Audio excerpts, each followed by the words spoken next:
I'm Zach with 4 Ounces of Freedom. I'm here with Helen Peralta, ahead of her Flyweight Challenger Series with the PFL this Friday.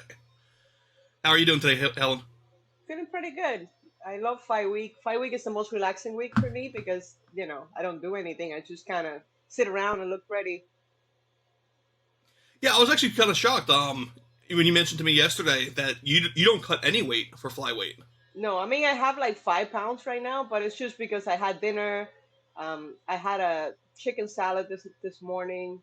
So, but if I, it's so easy. I barely get in the water when I do it right. My last weight cut, I actually had to cut because I made a mistake with the salt. But I take the salt out the rest of the day today and tomorrow, and then that's it. I get in the hot tub with the plastic on, and then I get out. I'm out of the bathtub, but I'm hot already, and I just keep sweating. It's easy. It's awesome. Yeah, because I kind of told you, like, I try to avoid bothering fighters at all during fight week, and when you pointed out that you're just as cool this week as last week, it kind of caught me off guard. Is that just from experience, or is that also from you, like, with your previous, like, chef experience, knowing food and how to manage everything as well? Well, it came mostly because I went up a weight class. I used to fight a strawweight, but then I trained. I don't train for fights. I train year round, and I slowly started putting muscle mass, and I didn't realize. So my last weight cut to 115, I lost sensitivity on my arms. They were just numb. I couldn't lift them during the fight, and after the fight, they were just like glue. I mean, I'm still having problems from that weight cut. So I realized, I'm like, you know what? I don't want to keep doing this to myself. I'd rather fight bigger people. When I go train, I'm always the smaller person anyways, but I'm faster. And when I am healthy, I have a little belly where I keep all my gas. It's a full gas tank. And I'd rather show up for fight night, be 100%, as opposed to play the weight cutting game, which I think is, counterproductive because everybody's cutting weight. So you're not really getting any type of advantage by cutting weight. Instead, you just have fighters that are all performing at 70 to 50% of their abilities. I'm like, you know what? I'd rather be 100% of my abilities, even if I'm a little bit smaller, but I don't have to worry about shoving food down my throat before fight, trying to gain weight back. I don't have to worry about any of that. That's awesome. Yeah, it's also interesting here. So you lost the sensitivity in the fight against Aline. That in that fight? No, it was my last fight at 115.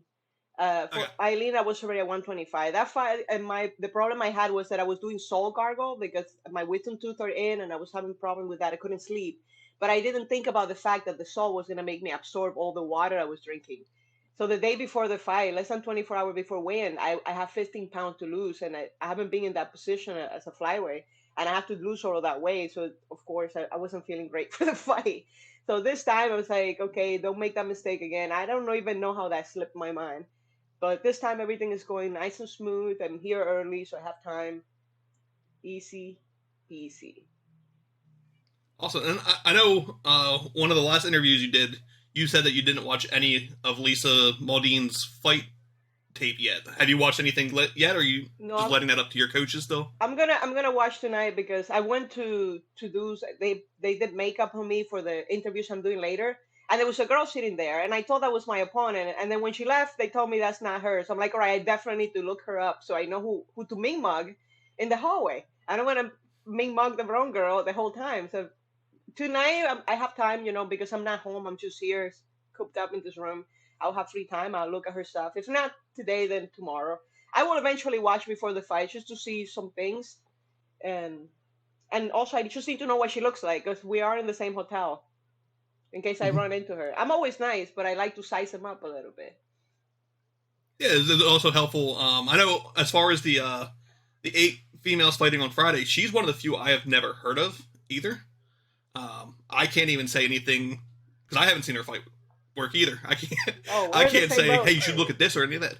I mean, the other ones. I mean, you've been in the tough house with Katniss. Hmm. I think you also fought her, I believe, too, right? Yeah, at the Or tough is it house. just?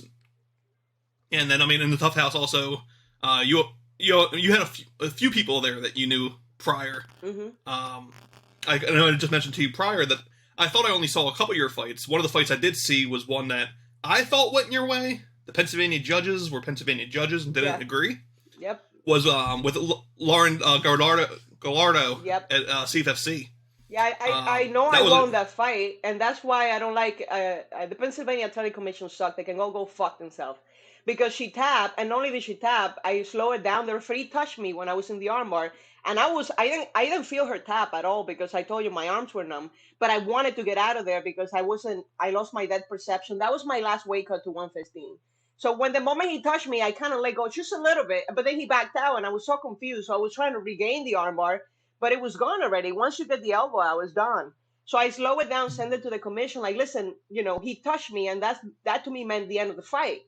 And they're like, well, we touch the fighter sometimes. We try not to, but it happens. I'm like, not in that position. I went this girl's bleeding out of her head because I just started like elbowing the top of her head, and there was blood everywhere. Not in that position. You touch me. I'm thinking it's the end of the fight. Granted, I wanted out of the fight. That's why I let go so quickly.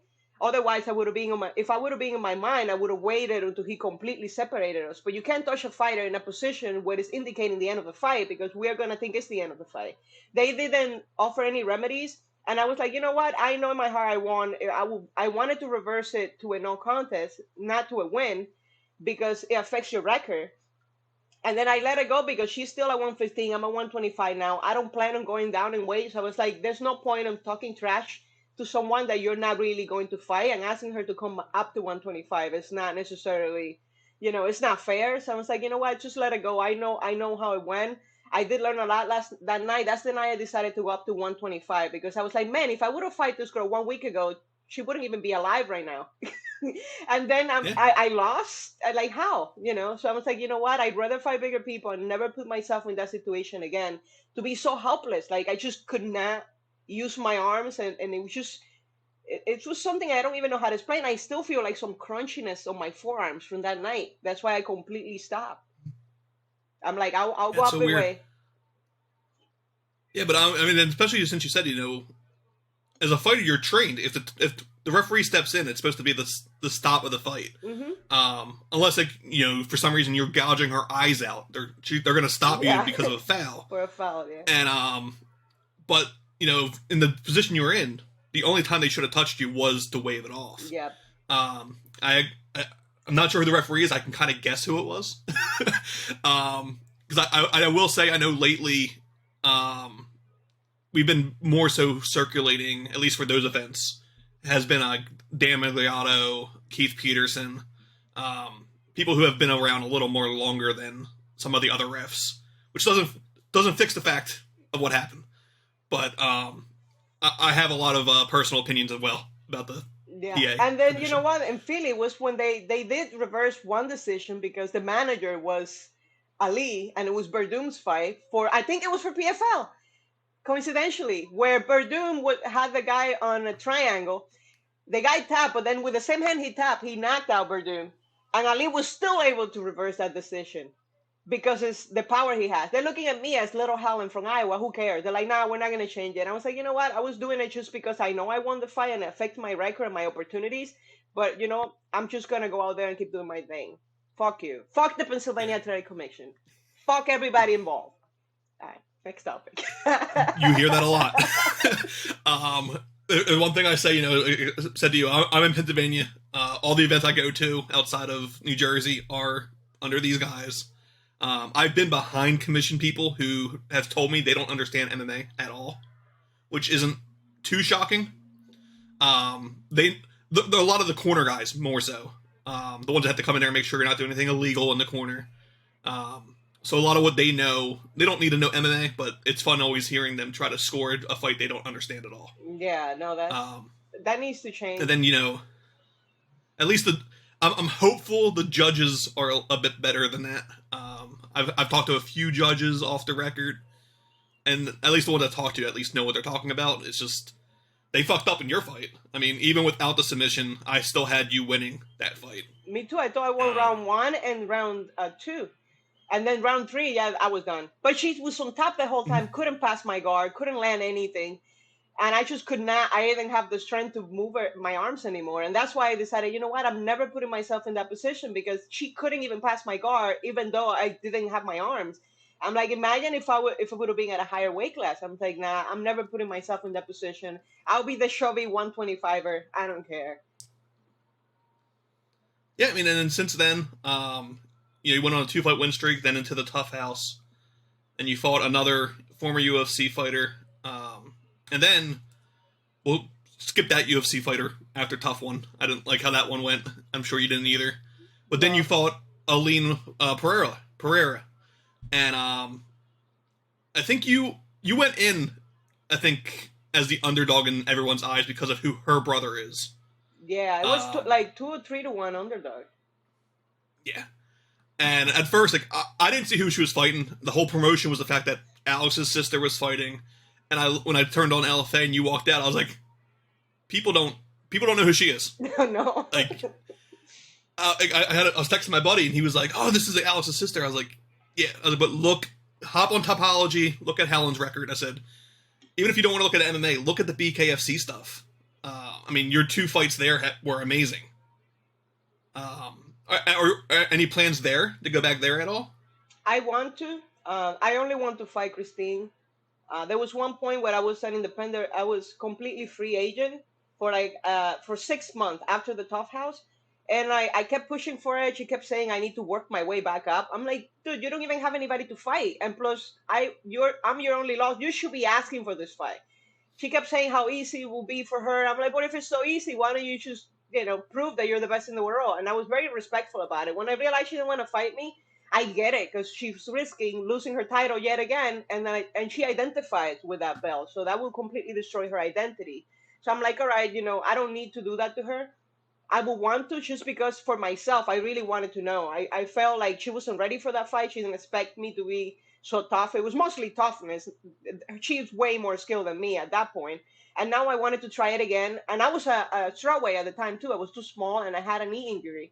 So I'm like, I want to try it again now that I'm a 125er at least, and that I'm healthy, and also to give her a chance. If I did get lucky, prove me. I don't do this for other people. I do it for myself, and I like to know who I am. So I thought, like, if we do it again, if she wins, like I could get something out of it. If I win again, I will be able to get something out of it too.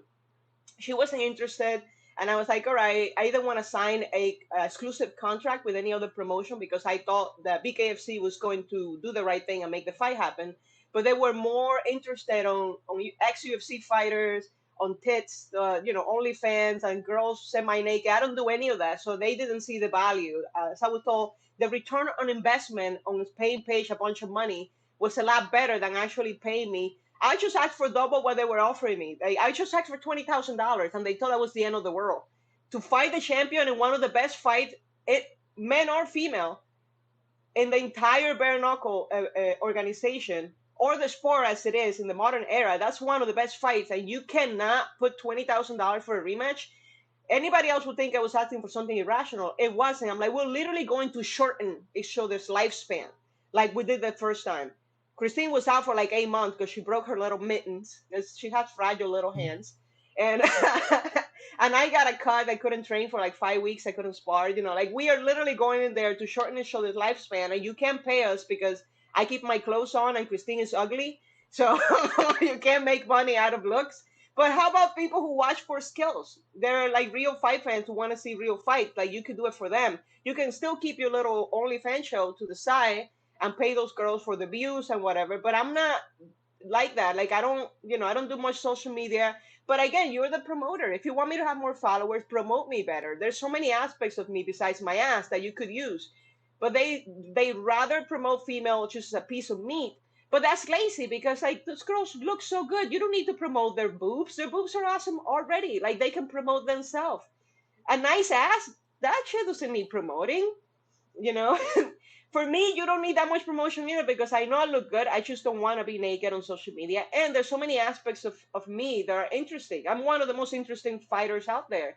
But if you don't put any effort into wanting to get the story out, I don't have the personality to be on social media just telling people who I am. You can be a promoter and actually promote. They chose not to. By the time they turn around, they offered me the fight again, but I had already signed with PFL. I'm like, you guys are a little too too late. But I do want to talk to PFL after this fight. I don't want to look over my opponent. And if I come out of it healthy, which is always our plan, and they don't have a fight for me right away, I'm going to ask for permission to get a one-off bare knuckle fighting championship to give the champion the opportunity to show that she's the best in the world. I want her to have that opportunity. But I Yeah, guess, I mean, even and promoter-wise, that helps PFL as well. yeah, it helps both of them. Because if you don't have if they don't have a fight for you right away, obviously the the perfect plan is you go Friday, you win, and you win the contract. One of the guest panels is one of the OnlyFans members of BKFC. Paige Van Zandt is one of the celebrity panels this week. But no, I mean, if they can't get you a fight right away, but you're with them still. Having you go fight over there is just going to be a cross promotion. Feldman gets his fight. PFL gets a little promotion from you. Win-win. Yeah, I think so, for everyone. For everyone, because you'll bring the fans from MMA to go watch me. Oh, Helen is back in bare knuckle, so it helps them. And then the fan from PFL is like, oh, the girl that just fought in PFL is fighting for bare knuckle. And the people who watch in bare knuckle fight, when they introduced me, like, oh, she just fought for PFL and won this contract, and then she's doing this thing, So I think it will be a good thing for both sides, everybody involved, for me, for Christine, for BKFC, and for PFL. Yeah. And I know I'll touch on one more thing real fast before we kind of start wrapping this up. With the PFL Challenger Series contract, is that just a one and done, or are you signed past that as well? Yeah, well, they're trying to do this year is build the flyweight division because they didn't have one before. So they're gonna be having these little tournaments and stuff to weed out the week, and they're gonna try to keep me busy for the rest of the year, which is why I see an opportunity for me to do a little BKFC. And then the people who are the best are gonna be part of the tournament, the playoff season on 2024. So it's all leading to 2024, but 2023 is not necessarily written down. That yes, they will give me more fight, whatever they can find, based on who they sign, because they're literally just building it from the ground up, and I'm so excited to be part of it too. But 2024 is the big deal. That's when I make my $1 million. Awesome. Yeah, that's been one of the biggest questions with the Challenger Series. I know the first 2 weeks, the people who went to the tiebreaker rounds, I thought both should have been signed. They could have pulled a Dana White Tough Enough or The Ultimate Fighter Season 1 and just signed both instead of doing the whole one contract. And with this being a new division, it opened up even more questions of where do you go after that. But I think, if they can't keep you busy, it makes sense. Just let you go, maybe not let you go to like an LFA or a CFFC, but into something else like a BKFC, where it's like you're not going to be doing probably multiple fights in between. Yeah, not only that, it's a different sport. It's a completely different sport. Like if I win, it's great. Even if I lose, it doesn't really affect MMA because it's not the same sport. Because I know sometimes they don't like their talent going somewhere else where they can risk losing. I am fighting the champion. She is the second best bare knuckle fighter in the world. I'm the best. So like when you put that kind of fight together, anybody can win the fight. So I can see how you might, but because it's a different sport, I don't see how that could affect my value as an MMA fighter. So I think there's no risk there for the promotion at all. Awesome. Yeah, I mean that's all the questions I really have. Friday, all the answers get answered. You come out with a win, you get the contract. Then we figure out what the hell PFL is doing for the rest of the year, especially with this new division. I'm curious to see. There's a lot of good flyweights that aren't signed right now, so the PFL's in a great opportunity to actually really build this division out. A lot better than they did the lightweight division because there's no female lightweights outside of Kayla Harrison. Yeah. Everyone else was just basically featherweights moving up even more. So I'm curious. I'm interested to see where they go there. But, floor's all yours. Any sponsors you want to thank? Anyone else you want to thank before we wrap everything up? Yeah, I just want to thank everyone that supported my career up until now. Even if you haven't been able to support me or sponsor me this year or last year, anyone from day one that you have absolutely anything to do with my success, I want to thank you. I also want to thank the people who might not interact with me on social media, but they are, always wishing me the best or hoping that I win. If you see a flyer or a picture, you're like, oh, I hope she wins. Even if you don't actually say it, I can feel your energy. I feel a lot of good energy behind me. It's like I have an army of ghosts because I don't spend that much time on social media, but I do feel the energy. I do believe in energy. And I appreciate everyone who's sending me good vibes because I feel them. I don't know where they're coming from, and that's why I'm just thanking everyone. Awesome. Yeah, Friday, PFL Challenger Series on Fubo Sports. Let's get the win. Good luck. Sir, thank you.